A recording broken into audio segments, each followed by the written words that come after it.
Fövqəladə Hallar Nazirliyi yanında tikintidə Təhlükəsizliyə Nəzarət Dövlət Agentliyinin rəisi Cəbrayıl Xanlarov Bilgəhdə özünə 4 mərtəbəli villa tikdirib. Məlumata görə bu imarətin ümumi dəyəri 15 milyon dollardan çoxdur. Hər kəsə məlumdur ki, prezident çıxışlarının birində Dostluq Parkında, eləcə də digər ərazilərdə məmurlara məxsus dəbdəbəli villaların sökülməsi barədə tapşırıq vermişdi. Dostluq Parkını qırırlar, ağacları qırırlar, villalar tikilir. Hacıbalı Abatalova göstəriş verdim, əyləşir.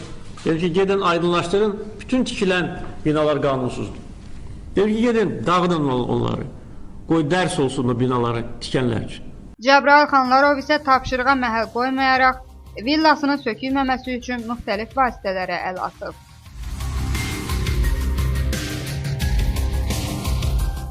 Əldə etdiyimiz məlumata görə villa artıq sökdürülüb. Sökülmə barədə tapşırıq isə Prezident İlham Əliyev tərəfindən verilib.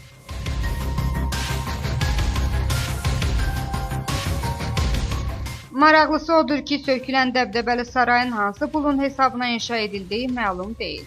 Hər halda agentlik rəisinin aylıq əmək haqqı belə bir imarətə sahib olmasına imkan vermir.